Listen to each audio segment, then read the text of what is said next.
Statistics का, और उसमें सर्किल चलेगा फिर से। ठीक है, तो सबसे पहले तीन को फार्मूला अभी हम लोग डिस्कस करेंगे, मीन, मीडियन और मोड का। ठीक है ना, मीन, मीडियन और मोड का। तो मीन एक्चुअल में क्या होता है कि एवरेज होता है। जैसे कोई यहाँ पे संख्या क्या को दिया है, 1 2 3 4 5 6 7 8 9 10, 10 को दिया हुआ है ना, तो क्या करना है ना कि मीन इक्वल टू होता है कि सम ऑफ ऑल ऑब्जर्वेशन, मतलब ये जितना चीज दिया हुआ है सबको जोड़ देना है, बाई में 10 मतलब नंबर ऑफ ऑब्जर्वेशन। यहाँ पे फॉर्मूला वैसे लिखा भी हुआ है, mean equal to sum of all observation, और बाई में क्या दिया हुआ है, टोटल नंबर ऑफ ऑब्जर्वेशन। तो सम ऑफ ऑल ऑब्जर्वेशन सबको जोड़िए, तो कितना मिला, सबको जोड़ने के बाद इसको 28 मिला। जोड़ा ना भाई, 2 3 4 ऐसे कर करके जोड़ा तो इसको 28 मिला। टोटल नंबर ऑफ ऑब्जर्वेशन 10 है, तो ये आ गया मीन आ गया। तो मीन का फॉर्मूला हो गया। मीडियन थोड़ा सा समझना पड़ेगा। देखिए मीडियन में क्या होता है ना कि अगर ये एक्चुअल इस तरह का अगर नंबर रहेगा, जैसे 2 4 6 8 इवन नंबर वाला रहेगा, तो उसमें ये फॉर्मूला लगता है कि मीडियन इक्वल टू क्या होता है कि n/2 observation plus n/2 plus 1वां ऑब्जर्वेशन, और दोनों को जोड़ के 2 से डिवाइड करना पड़ेगा। जैसे कि यहाँ पे देखिए, जैसे यहाँ पे n इक्वल टू क्या है, 10th है, 10 ऑब्जर्वेशन, तो n का वैल्यू 10 है, तो n/2 कितना हो गया, 5वां ऑब्जर्वेशन, और n/2 प्लस 1 कितना हो जाएगा, 5 प्लस 1 यानी कि छठा। तो पांचवा और छठा को जोड़ के और 2 से भागा देना है। तो पांचवा देखिए कौन सा टर्म है, पहला, दूसरा, तीसरा, चौथा। जैसे पहले क्या होता है ना कि जैसे जैसे ये जो डाटा दिया हुआ है ना आपका, ये आपको एडजस्ट करना है। इसको या तो इंक्रीजिंग ऑर्डर में सजा लीजिए, या तो इसको डिक्रीजिंग ऑर्डर में सजा लीजिए। तो मान लो कि डिक्रीजिंग ऑर्डर में हम समाज सजा लेते हैं, तो 1 2 ऐसे करके है, 3 3 कै बार आया है, 4 बार आया है। ठीक है, फिर है 4 2 बार आया है, और 5। तो इसको हम इंक्रीजिंग ऑर्डर में पहले सजा लिया। अब देखेंगे कि पांचवा, फिफ्थ ऑब्जर्वेशन और सिक्स्थ ऑब्जर्वेशन कौन सा है, 1 2 3 4 5। पांचवा भी 3 है और छठा भी 3 है। तो क्या करना है फिर, 3 + 3 करके 2 से भाग देना है। ये कब रूल फॉलो होगा, जब ये इवन नंबर वाला केस रहेगा, समझ गए। अगर ऑड नंबर का रहेगा, जैसे कि मान लो कि यहाँ पे एक संख्या और बढ़ा देते हैं हम, 3 के बाद 1 हम 6 कर देते हैं यहाँ पे, तो टोटल नंबर ऑफ ऑब्जर्वेशन क्या हो गया, 11 हो गया। इस स्थिति में क्या होता है कि इसका बीच वाला पार्ट हो जाता है। जैसे क्या होता है ना कि 5 को इधर से छोड़ दीजिए और 5 को इधर से छोड़ दीजिए, और जो बीच में बचेगा वो हो जाता है, मतलब n/2 उसको बोल सकते हैं हम लोग, समझ गए ना। जैसे कि इसको सजाते अगर इंक्रीजिंग डिक्रीजिंग, मान लो कि यहाँ पे 6 रहता, ऑड नंबर का केस रहता, तो क्या होता, 0 1 2 3 कै बार था, 4 बार था, 4 कै बार था, 2 बार था, 5 एक बार और 6 एक बार। तो 5 को इधर से छोड़ देना है, 1 2 3 4 5 इधर से छोड़ देना है, और 1 2 3 4 5 इधर से छोड़ देना है। जो बीच में संख्या बच जाता वो हमारा मीडियन हो जाता। समझ गए ना, जब ऑड नंबर वाला केस रहता, और इवन नंबर वाला रहता तो ये वाला फॉर्मूला यूज होगा। समझ गए, ये जो फॉर्मूला दिया हुआ है। तो समझ में आया कि नहीं, मीन और मीडियन।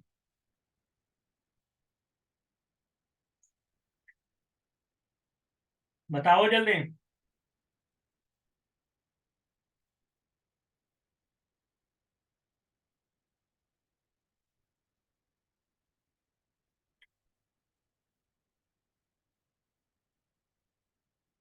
चलो मीडियन एक बार और, चलिए देखते हैं। हम लोग इसको ना व्हाइट बोर्ड पे समझने का कोशिश करते हैं।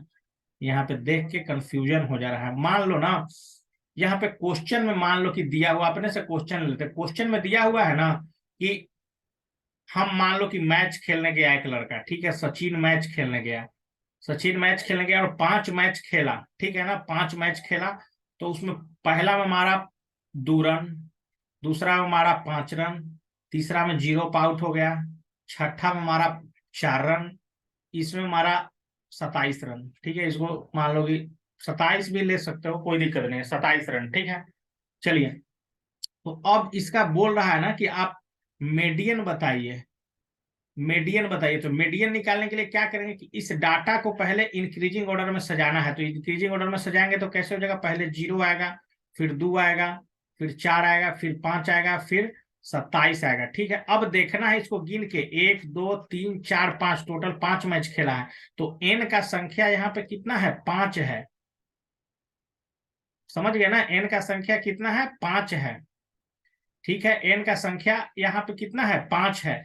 तो अब देखना है कि मीडियन निकालना है अगर, तो अब देखना है कि ऑड नंबर है कि इवन नंबर है। अगर मान लो कि ये ऑड नंबर है भाई, ऑड नंबर है ना, 5, ये सब क्या है, 5 ऑड नंबर है। तो ऑड नंबर में क्या होता है ना कि एकदम बीच वाला पॉइंट, बीच वाला पॉइंट, जैसे कि 1 2 3 4 5 है ना, तो ये दो गो इधर से छोड़ दीजिए, दो गो इधर से, ये जो बीच वाला जो पॉइंट है, मतलब तीसरा इसका टर्म होगा, वो क्या होगा, इसका क्या हो जाएगा, मीडियन हो जाएगा। समझ गए। लेकिन यही चीज दिया हुआ, ये समझ में आया कि नहीं कि ऑड नंबर में कैसे निकालते हैं मीडियन।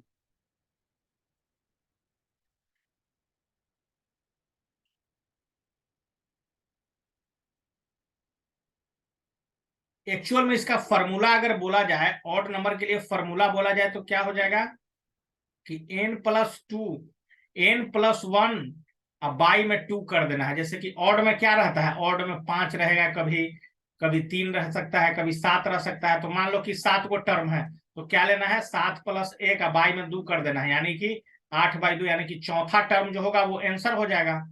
समझ गए ना। लेकिन इवेन नंबर वाला में प्रोसेस है कि इवेन नंबर में क्या करेंगे कि n/2वां टर्म को जोड़ेंगे और n/2+1वां टर्म को जोड़ेंगे। समझ गए ना। जैसे कि यहाँ जो क्वेश्चन हम लोग का दिया हुआ है वो इवेन नंबर पे आधारित दिया हुआ है। समझ गया ना। तो देखिए इसमें क्या करेंगे, जैसे कि मान लो कि सचिन जो मैच खेलने गया था, उसमें पहला में 5 रन, दूसरा में 2 रन, तीसरा में 3 रन, तीसरा में 13 रन, चौथा में, पांचवा में 15 रन, और ये 0 पे आउट हुआ छठा में। तो यहाँ पे देखिए एन का वैल्यू कितना है, 6 है। ये क्या है, इवेन नंबर है। इवेन नंबर है ना भाई। तो अब इसमें क्या करेंगे कि इसमें जो हम लोग मीडियन लेंगे, तो मीडियन का जो टर्म होगा वो क्या होगा कि n/2वां टर्म इसका खोजना है, प्लस n/2+1वां टर्म खोजना है। तो n/2 टोटल 6 है, तो 6 का आधा कितना, n/2 3।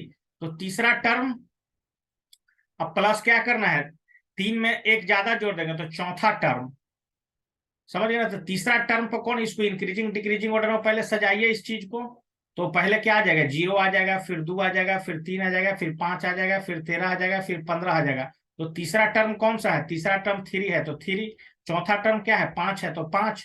तो यहाँ पे क्या कर देना है, और फिर क्या करना है कि 2 से डिवाइड करना रहता है, सबको जोड़ के 2 से डिवाइड। तो 3+5 को जोड़ के 2 से डिवाइड, यानी कि 8/2, यानी कि 4 हो जाता है इसका आंसर, इवेन नंबर का केस रहता तो।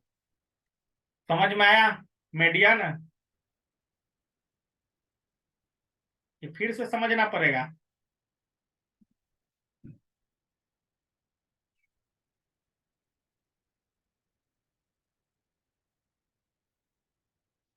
तो ये वाला क्वेश्चन अब तुम लोग बना सकते हो, जैसे कि इसमें क्या दिया हुआ है, the number of goals were scored by a team in 10 match का सीरीज है। 10 मैच का सीरीज है, तो ये पहला मैच में 2 गोल ऐसे करके दिया हुआ है। तो एन का वैल्यू यहाँ पर आपको 10 दे दिया है, तो ऐसे ही हमको नहीं पता चल गया कि n/2वां टर्म इसका 5 होगा और n/2+1वां टर्म इसका 6 होगा। इसको इंक्रीजिंग डिक्रीजिंग ऑर्डर में सजाएंगे तो पता नहीं चल जाएगा कि पांचवा टर्म पे क्या है, छठा पे क्या है। तो पांचवा पे भी 3 है और छठा पे भी 3 है, और 2 से डिवाइड करना है। तो 3 इसका आंसर आ रहा है। समझ में आया।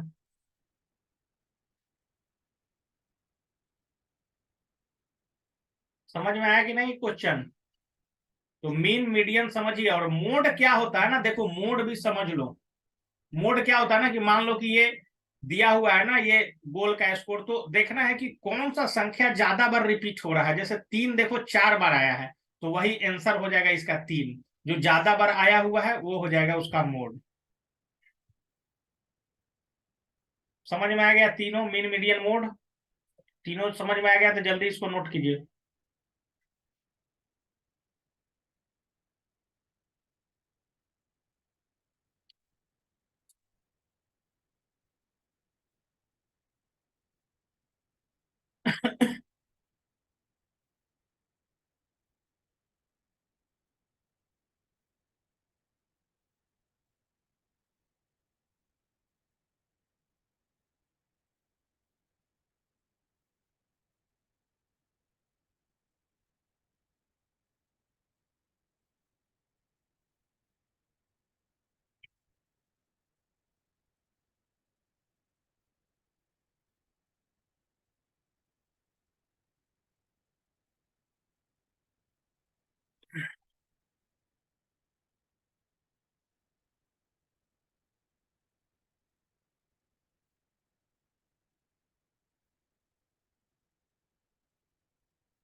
चलो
बन गया है क्वेश्चन।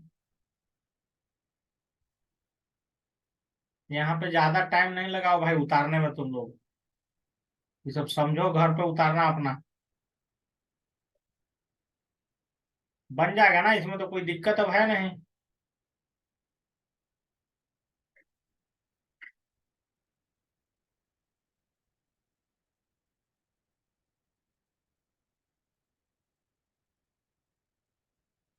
चलिए आगे बढ़िए।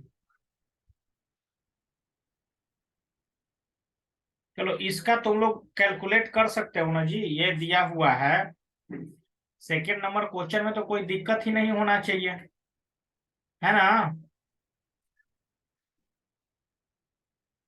एक बच्चा 15 स्टूडेंट का मार्क्स दिया हुआ है, ठीक है ना। तो यहाँ पे क्या है, यहाँ पे ऑड नंबर वाला केस लग जाएगा, समझ गए ना, ऑड नंबर वाला लगेगा। तो पहले तो इसका एवरेज निकालोगे, मीन निकालोगे। तो मीन निकालना तो सबको जोड़ के और 15 से डिवाइड कर देना है, तो मीन निकल जाएगा। मीडियन के लिए क्या करोगे, इसको सजाओगे पहले इंक्रीजिंग ऑर्डर में सजा के, और ये 15 दिया हुआ है। तो n+1/2 होता है, तो 15 प्लस प्लस 1/2, यानी कि इसका क्या हो जाएगा, 16/2, यानी कि 8वां टर्म होगा, वो उसका मीडियन हो जाएगा, समझ गए। और मोड भी निकाल लोगे, देखोगे कि कौन सा नंबर ज्यादा बार आया है। तो मोड के लिए क्या, कौन सा नंबर ज्यादा बार आया है, हमको तो लग रहा है कि 52 यहाँ भी है, यहाँ भी है और यहाँ भी है। तो 52 हो जाएगा आपका, मोड हो जाएगा लगता है। क्या समझे कि नहीं, दूसरा नंबर क्वेश्चन कोई दिक्कत इसमें।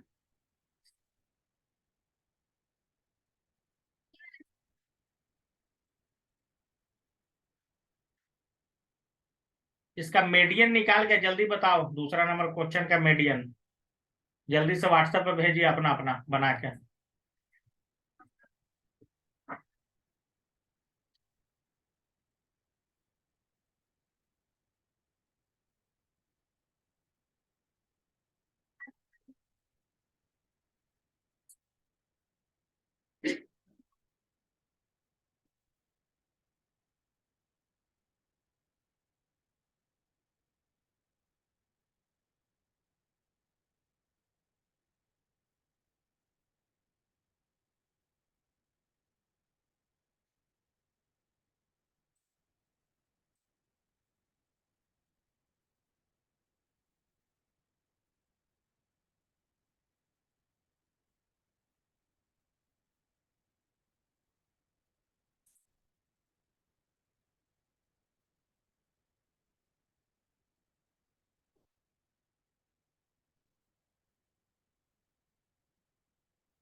क्या तुम लोग से बन रहा है कि नहीं बन रहा है? क्लियर बात बताओ। पहले इसको इस संख्या जो 15 को दिया हुआ है इसको पहले इंक्रीजिंग ऑर्डर में सजाइए, उसके बाद बन जाएगा तुरंत खट सीना। जब इसको इंक्रीजिंग ऑर्डर में सजा ही लोगे तो इसका फार्मूला बता ही दिए हैं कि जब ऑड नंबर का केस रहेगा तो n+1/2 टर्म होता है, या ऑब्जर्वेशन बोल सकते हैं। तो n का संख्या 15 है तो 15+1/2 यानी कि 16/2 यानी कि 8वां टर्म जो होगा वो आंसर होगा। अब इसको इंक्रीजिंग ऑर्डर में मेन वही तो सजाना है कि उसका 8वां टर्म का आंसर क्या है, 8वां टर्म पर कौन सा संख्या है।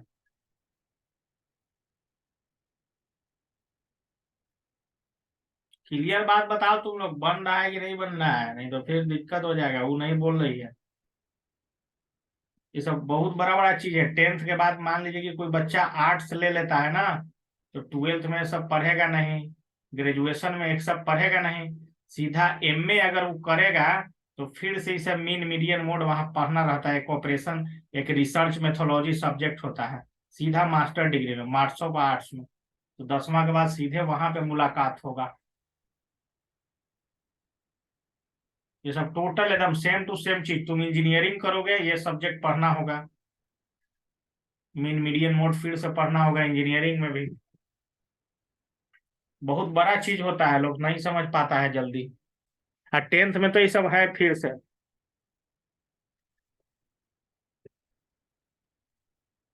तो ऑड इवन यही समझ में नहीं आता है कि ऑड क्या है इवन क्या है। अभी तो हम हाल ही में पढ़ा है इंजीनियरिंग 7th सेमेस्टर में, लेकिन वो सब थोड़ा और लार्ज रूप में रहता है, लेकिन बेसिक तो स्टार्टिंग यहीं से है, बेस।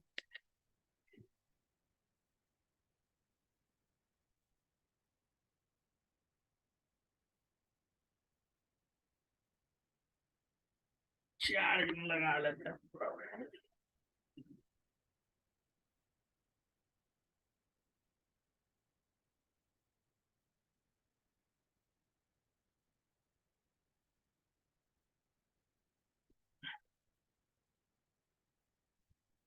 चलो बन गया होगा, अब हम आगे बढ़ते हैं।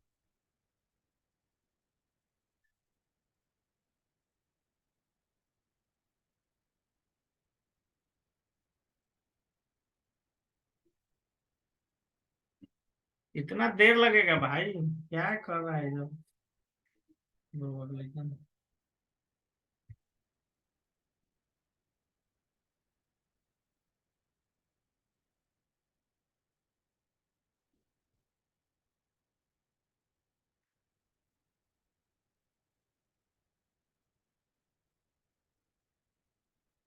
चलो 52 होगा कि नहीं, अब इसका हम आंसर चेक करते हैं, आगे बढ़ाते हैं स्लाइड को।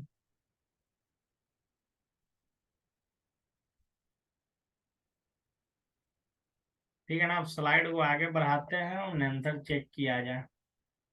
चलिए आंसर सही है, 52 ही होगा। समझ में आ गया सबको? चलिए अब यहाँ पे क्या दिया हुआ है, the following observation have been arrange in ascending order, ये असेंडिंग ऑर्डर में सजा हुआ है, डिसेंडिंग ऑर्डर में नहीं, यानी कि ये असेंडिंग ऑर्डर में है, इंक्रीजिंग ऑर्डर में है। इफ द मीडियन ऑफ इतना is 63, find the value of x. तो पहले तो गिनिए कि ये कितना टर्म है टोटल। टर्म कितना है, 1 2 3 4 5 6 7 8 9 10। 10 वाला टर्म है, तो 10 वाला के लिए क्या होता है कि पहले तो ऑब्जर्वेशन का टर्म निकालना पड़ेगा ना जी, कि 10/2 टर्म कौन सा है, और 10/2 प्लस 1वां टर्म कौन सा है, यानी कि 5वां टर्म कौन सा है, और प्लस में छठा टर्म कौन सा है। ठीक है, 5वां टर्म कौन सा है और छठा टर्म कौन सा है, पहले तो ये पता करना होगा आपको। तो गिनिए, 1 2 3 4 5, 5वां टर्म है एक्स, और छठा टर्म क्या है, छठा टर्म है आपका x+2। इसको क्या करते हैं, 2 से डिवाइड करते हैं, तब ये क्या होता है, मीडियन, और इसका वैल्यू कितना दिया हुआ है, 63। तो x+x+2 इक्वल टू, इसको इधर ले जाके मल्टीप्लाई कर दो 63 में 2 से, और ये कितना हो जाएगा 2x। 2x इक्वल टू 63 को 2 से मल्टीप्लाई करोगे तो 6, और ये 12, ये 2 को उधर ले जाके घटा दो, ये हो गया 124। x इक्वल टू क्या हो जाएगा 124, और नीचे एक 2 से भागा दे दो, ये 2 मल्टीप्लाई में, नीचे आएगा डिवाइड में, ये हो जाएगा 62, इसका आंसर हो जाएगा 62 x का वैल्यू। कोई दिक्कत? तीसरा क्वेश्चन में कोई दिक्कत?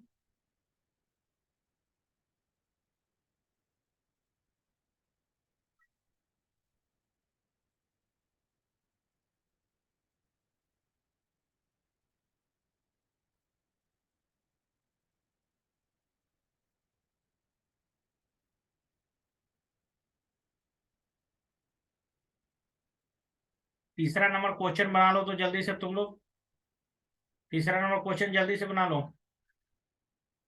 एक मिनट, तीसरा क्वेश्चन जल्दी से बना लीजिए।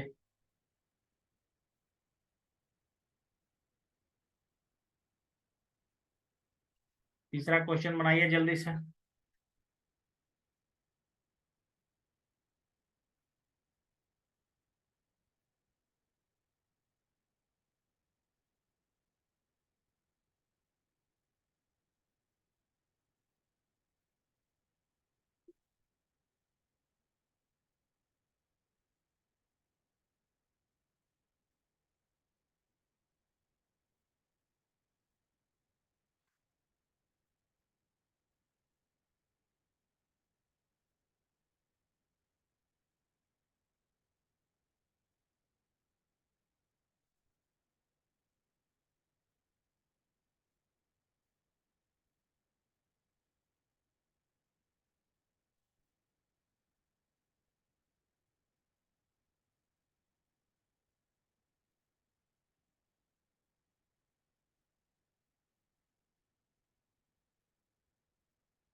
चलिए बन गया था, आगे बढ़िए।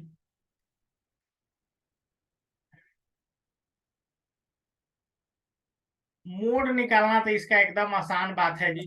मोड तो एकदम चुटकी का खेल होता है कि कौन सबसे ज्यादा बार आया है। तो 14 सबसे ज्यादा बार आया हुआ है, देख लो यहाँ पे सिंपल से 4 बार आया हुआ है 14, जिसका फ्रीक्वेंसी सबसे ज्यादा हो। तो ये तो ऐसी आंख देख के आंसर चौथा नंबर मोड, क्या कोई दिक्कत?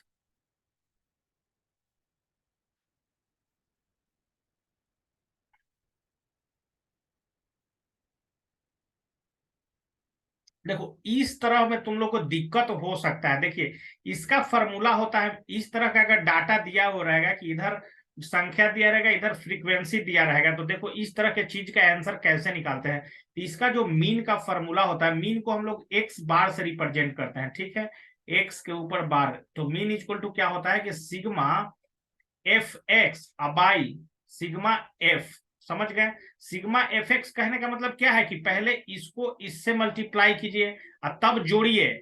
मतलब क्या करना है कि 3000 को पहले 16 से मल्टीप्लाई करके जोड़ना है, किस में 4000 को 12 से मल्टीप्लाई करके, फिर 5000 को 10 से मल्टीप्लाई करके, ऐसे करके सबको जोड़ना है, समझ गए ना?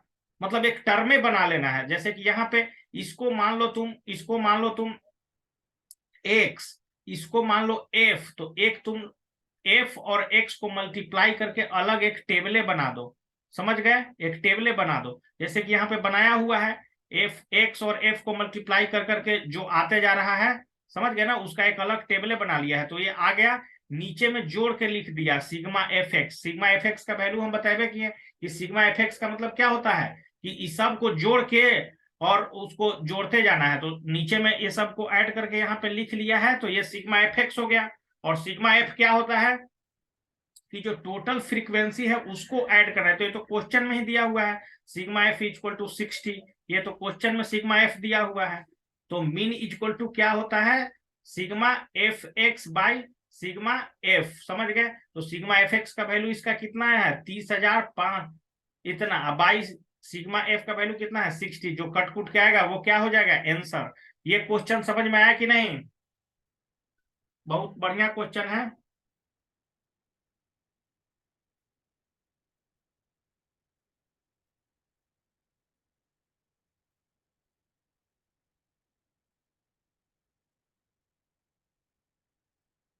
बन जाएगा क्वेश्चन की, फिर से बता दें।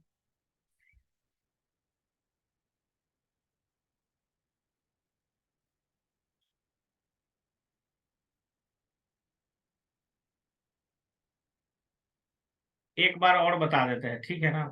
जैसे कि देखो क्या करना है ना कि जैसे ये एक डाटा दिया हुआ है कि सैलरी 60 वर्कर ऑफ फैक्ट्री किसको कितना वेतन मिलता है। 16 को 3,000 वेतन मिलता है, 12 को 4,000, 10 को 5,000 वेतन मिलता है। ठीक है, सबका मीन निकालना है आपको। तो सबसे पहले मीन का जो फॉर्मूला होता है वो क्या होता है, sigma F x by sigma F होता है। ठीक है, तो एफ का मतलब यहाँ पे क्या है, एफ मतलब होता है फ्रीक्वेंसी। समझ गए ना? जैसे ये दिया हुआ नंबर ऑफ वर्कर एक्चुअल में फ्रीक्वेंसी है, तो इसको एफ से रिप्रेजेंट करेंगे और इसको एक्स से रिप्रेजेंट करेंगे। ठीक है, और सिग्मा का मतलब होता है जैसे कि यहाँ पे दिया हुआ है ना, जैसे इसको क्या मान लेना है, सैलरी वाले को एक्स मान लेना है और नंबर ऑफ वर्कर को क्या मान लेना है, एफ मान लेना है। और फिर क्या निकालना है, एफ और एक्स को मल्टीप्लाई कर करके। जैसे पहला 3,000 है, 16 को 3,000 वेतन मिल रहा है ना, तो एफ और एक्स को मल्टीप्लाई कीजिए तो 16 में 3,000 से कीजिएगा तो 48,000 आएगा पहला टर्म। तो ये 48,000 आ गया। फिर दूसरा के लिए 12 को 4,000 से, तो फिर 48,000 आ रहा है। तो ये टेबल पहले समझ में आया क्या इतना तक कि क्या किया हुआ है, एफ एक्स एफ और एक्स क्या है और एफ एक्स को मल्टीप्लाई कर करके यहां तक जो पहुंचा है वो चीज समझ में आया। जब इतना समझ में आ गया तो जो सिग्मा, देखो यहाँ पे आई से मतलब नहीं रखो कि यहाँ पे सिग्मा एफ आई एक्स आई बोल दिया और सिग्मा एफ बोल दिया, इससे मतलब नहीं रखिए आप लोग। समझ गए ना? एफ आई और एक्स आई देखिए क्या बता रहा है, इसका मतलब होता है कि F1 X1 plus F2 X2। यानी कि कहने का मतलब क्या है कि F1, ये अगर इसको x मान ले हैं तो 3,000 वाला टर्म क्या है, ये X1 है। 4,000 वाला टर्म क्या है, X2 है। 5,000 वाला टर्म क्या है, X3 है। उसी तरह से ये क्या है, F1 है, F2 है, F3 है। और इसी को sigma f i x i equal to क्या हो जाता है, इसी सबको मल्टीप्लाई करके जोड़ना हो जाता है। यानी कि x1 को f1 से मल्टीप्लाई करके, x2 को f2 से मल्टीप्लाई करके, डॉट डॉट डॉट जहां तक गया है, यानी कि लास्ट का है 1 2 3 4 5 6 7 8। यानी कि x8 को f8 से मल्टीप्लाई करके और जोड़ना को क्या बोलते हैं, सिग्मा एफ एक्स बोलते हैं। तो यहाँ पे आठों को क्या कर दिया, मल्टीप्लाई कर करके जोड़ दिया। तो ये टेबल समझ में आ गया तुम लोग को? टेबल पूरा तरह से समझ में आया कि नहीं? और ये तो जो 60 दिया हुआ है भाई, तो ये सिग्मा एफ है, टोटल फ्रीक्वेंसी को जोड़ के यहाँ पे लिख दिया है। समझ में आया कि नहीं टेबल? जब टेबल समझ में आ गया तब तो कुछ करना ही नहीं था। मीन इक्वल टू क्या करना था, ऊपर में लिखाएगा सिग्मा एफ एक्स का वैल्यू और नीचे में लिखाएगा सिग्मा एफ का वैल्यू। तो सिग्मा एफ एक्स यहाँ से कितना आ गया है, 30,530। और सिग्मा एफ का वैल्यू कितना आ गया है, 60। तो 60 जितना आएगा उतना आंसर काट कूट के। कैलकुलेटर होगा ना, तुम लोग कैलकुलेटर से डिवाइड कर लेना कितना आएगा।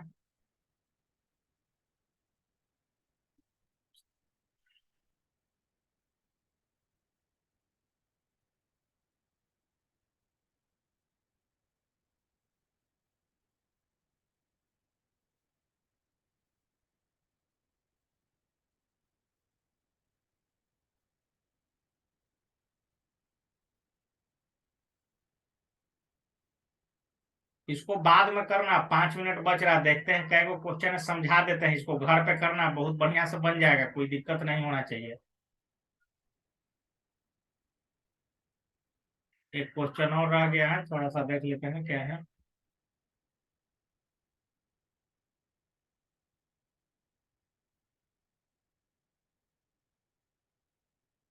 छठा क्वेश्चन बोला, give one example of situation the mean is an appropriate measure of central tendency.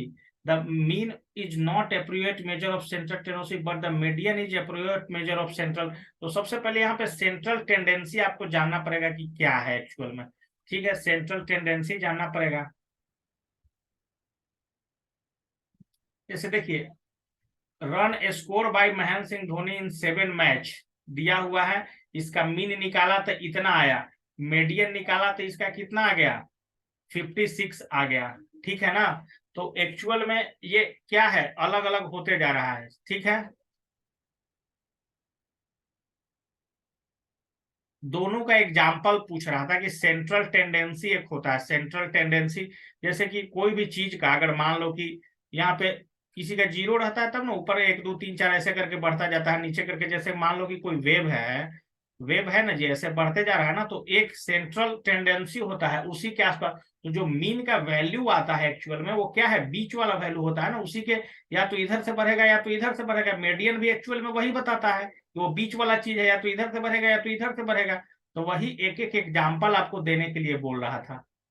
तो ये जैसे एग्जामिनेशन में हम लोग का जो मार्क मिलता है तो वो क्या है, मीन सेंट्रल टेंडेंसी को दिखाता है, और मीडियन सेंट्रल टेंडेंसी को कौन दिखाता है, जैसे ये एग्जाम्पल के थ्रू समझाया था। तो ये तो ज्यादा नहीं है, इसमें कुछ ज्यादा करने के लिए। मेन तुम लोग ऊपर का क्वेश्चन ज्यादा प्रैक्टिस करो, जैसे जो इसके जस्ट पहले वाला क्वेश्चन था, जैसे 5वां नंबर जो क्वेश्चन है वो आ सकता है। सेंट्रल टेंडेंसी का डेफिनेशन अगर देखना है तो देख लीजिए, थोड़ा गूगल पे दिखा देते हैं।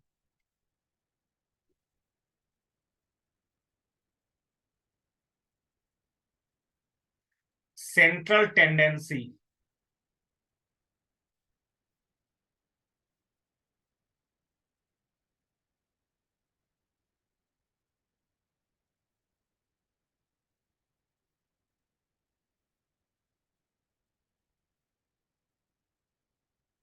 देखिए, जो ये कर्व है, ये कर्व बना ना जी, ऐसे करके बना ना, तो ये बीच वाला है, यही तो मीन मीडियन मोड आता है, तीनों यहीं पे। तो सेंट्रल टेंडेंसी का ही ये तीनों पार्ट है, मीन मीडियन मोड। समझे ना। तो ये कर्व से थोड़ा सा स्पष्ट है ना, नॉर्मल डिस्ट्रीब्यूशन इसको बोलते हैं। इस कर्व का नाम क्या है, नॉर्मल डिस्ट्रीब्यूशन कर्व। ये सब याद रखिए, स्टैटिस्टिक्स में ये कर्व का नाम क्या है, सेंट्रल टेंडेंसी कर्व। जब आगे चल के तुम लोग टेंथ में जाओगे ना, तो टेंथ में जाओगे या आगे क्लास में जाओगे तो देखोगे कि मीन भी है, वो बहुत तरह का मीन होता है। अभी तो जो हम लोग पढ़ रहे थे उसको तो हम लोग जियोमेट्रिक मीन बोलते हैं। एक हार्मोनिक मीन आता है, समझ गए ना, उसके बाद वेट मीन आना, तो ये सब आगे चल के ये सब पढ़िएगा आप। ज्योमेट्रिक मीन अभी पढ़े हो, 11th क्लास में जाओगे तो वहां पे हार्मोनिक मीन भी पढ़ोगे, एचपी बोलते हैं हार्मोनिक मीन। तो ये सब आगे के तरफ पढ़िएगा, ये सब ज्यादा, ये सब चक्कर नहीं रहो, जितना क्वेश्चन अभी तक पढ़े कॉन्सेप्ट, जैसे कि इस क्वेश्चन का ज्यादा प्रैक्टिस करो। Sigma F x by sigma F वाला क्वेश्चन अगर इस तरह का मिलेगा तो उसका ज्यादा प्रैक्टिस करो तुम लोग। 9th क्लास में इतना ही है, समझ गया ना। तो आज का क्लास यहीं पे होता है समाप्त, बैठ के सारा क्वेश्चन बनाओ, रिवीजन करो। मतलब कितना कितना मार्क्स का क्वेश्चन इससे आएगा जी एग्जाम में।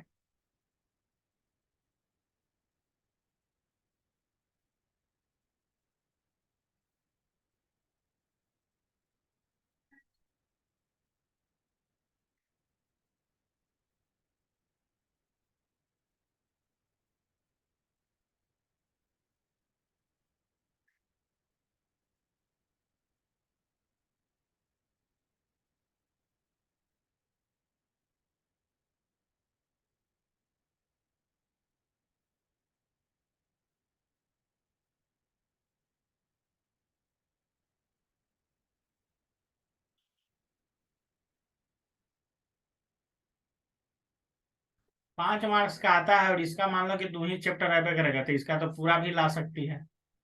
तो ठीक है, 5 मार्क्स का आएगा तो 10th में 10 नंबर का आएगा ये सब क्वेश्चन। तो प्रैक्टिस कीजिए, आज का क्लास यही होता है समाप्त।